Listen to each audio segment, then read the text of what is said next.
ജനകീയ കവിതാവേദിയിൽ അവതരിപ്പിച്ച ഒരു കവിതയാണ്. അന്ന് അതിൽ പങ്കെടുത്ത എല്ലാ കവികളെയും പരാമർശിക്കുന്ന ഒരു കവിത.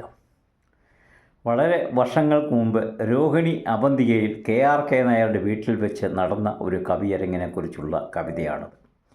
ഇതിൽ പറയുന്ന മനു എന്ന ഹാസ്യകവി നാട്ടിലേക്ക് ഷിഫ്റ്റ് ചെയ്തു.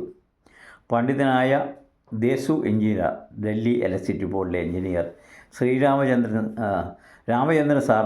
രാമചന്ദ്രൻ സാറിന് നൽകിയ യാത്രയയപ്പ് കൂടിയായിരുന്നു ആ കവിതാവേദി. കെ നായരുടെ ഭാര്യ മായാ നായരുടെ ആതിഥ്യവും അതിനുശേഷം നടന്ന കവിയരങ്ങിൽ അവതരിപ്പിച്ച കവിതയാണിത്. ഇതിൽ പരാമർശിക്കപ്പെടുന്ന സുധനും ഡൽഹിയിൽ ഇപ്പോൾ ഇല്ല. എല്ലാവരുടെയും രചനാവൈഭവം ഇതിൽ പരാമർശിക്കപ്പെടുന്നുണ്ട്. ജനകീയ കവിതാവേദി. രചന ശിവകുമാർ ഐത്തല.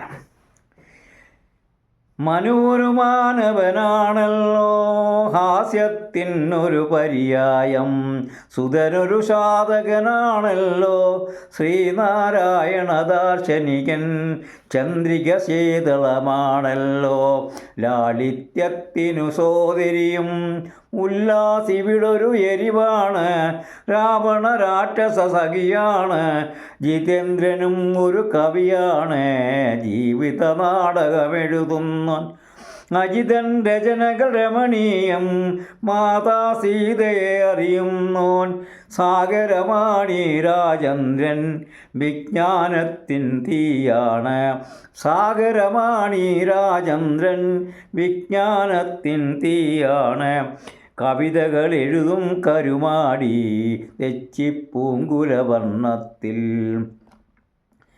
ശരമാണൈത്തല സകലർക്കും രണഭൂവിൽ നിന്നെരിയുന്ന തലവൻ കവിതാവേദിയുടെ തീർച്ച തഴക്കര കവിരാജൻ, മായാ നായരുടെ ആതിഥ്യം വിഭവസമൃദ്ധം രുചികരവും, സർവജനീയം ജനകീയം കവിതാവേദികൾ ജനകീയം, സർവജനീയം ജനകീയം കവിതാവേദികൾ ജനകീയം.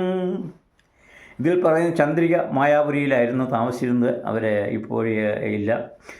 അവരുടെ മരണശേഷം അവരുടെ ഓർമ്മയ്ക്ക് വേണ്ടി അവർക്ക് ഭാവങ്ങൾ അർച്ചിക്കാൻ ഞങ്ങൾ ഒരു കവിയരങ്ങ് തഴക്കരയുടെ വീട്ടിൽ നടത്തിയിരുന്നു. ജിതേന്ദ്രൻ ഗദ്യ കവിതകളിൽ പ്രാവീണ്യമുള്ള ഒരു ആളാണ്, ചെറുകഥാകൃത്ത് കൂടിയാണ്.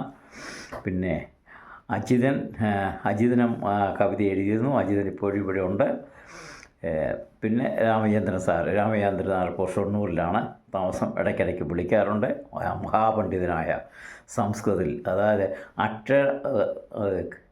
ഈ ചിത്രശ്ലോകം എന്നൊരു പുതിയ രചന ഉണ്ട്, എഴുതിയിട്ടുണ്ട്. പല മലയാള കവിതകളും സംസ്കൃതത്തിലേക്ക് ട്രാൻസ്ലേറ്റ് ചെയ്തിട്ടുള്ള കവിതയാക്കി തന്നെ എഴുതിയിട്ടുള്ള ആളാണ് ഈ രാമചന്ദ്രൻ എന്ന് പറയുന്നത്.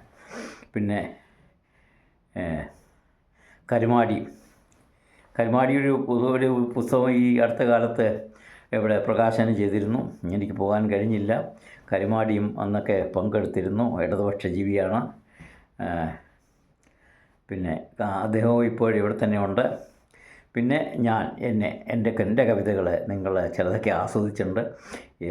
പിന്നെ ശരം ആണ് ഐത്തല. ശരം പോലെയാണ് എൻ്റെ വാക്കുകൾ ഓരോരുത്തർ ചെന്ന് കൊള്ളുന്നത്.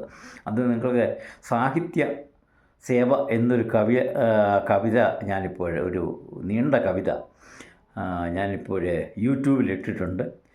തത്വമസി എന്ന എൻ്റെ യൂട്യൂബിലിട്ടിട്ടുണ്ട്. അത് കേട്ടാൽ നിങ്ങൾക്കത് മനസ്സിലാകും. അത് തന്നെയല്ല, എൻ്റെ ഏത് കവിത കേട്ടാലും നിങ്ങൾക്ക് മനസ്സിലാകും. അപ്പം പിന്നെ കവിതാവേദിയുടെ തലവനാണ് തഴക്കര രാധാകൃഷ്ണൻ. ഈ ഇപ്പോഴും കുഴപ്പമൊന്നുമില്ല. അല്പം ആരോഗ്യ പ്രശ്നങ്ങളൊക്കെ ഉണ്ട്. എന്നാലും ഈ അടുത്ത ദിവസവും ഇവിടെ ഒരു കവിയരങ്ങിൽ ഞങ്ങൾ പങ്കെടുത്തിരുന്നു. പിന്നെ മായാ നായരുടെ ആതിഥ്യം, അന്ന് വിഭവസമൃദ്ധമായിരുന്നു അന്നത്തെ ആതിഥ്യം. അതും സ്മരിക്കാതിരിക്കുവാൻ കഴിയില്ല. പിന്നെ അന്ന് എല്ലാ മാസവും ഒരു കവിയരങ്ങുകൾ ഡൽഹിയിൽ നടന്നിരുന്നു. ഈ രോഹിണി ഭാഗത്ത് തന്നെ ഞാനും ഉല്ലാസമൊക്കെ കൂടി അതുകൊണ്ട് 10-15 കവിയരങ്ങുകൾ നടത്തിയിട്ടുണ്ട്. അനവധി വീടുകളിൽ, എൻ്റെ വീട് ഉൾപ്പെടെ അനവധി വീടുകൾ കവിയരങ്ങ് നടത്തിയിട്ടുണ്ട്. എൻ്റെ മകളുടെ ഡാൻസിൻ്റെ സ്റ്റുഡിയോ ഉണ്ട്, അവിടെയും ഈ അടുത്ത കാലത്ത് ഒരു കവിയരങ്ങ് നടന്നിരുന്നു. ശേഷം അടുത്ത വീഡിയോയിൽ കാണാം. നമസ്കാരം.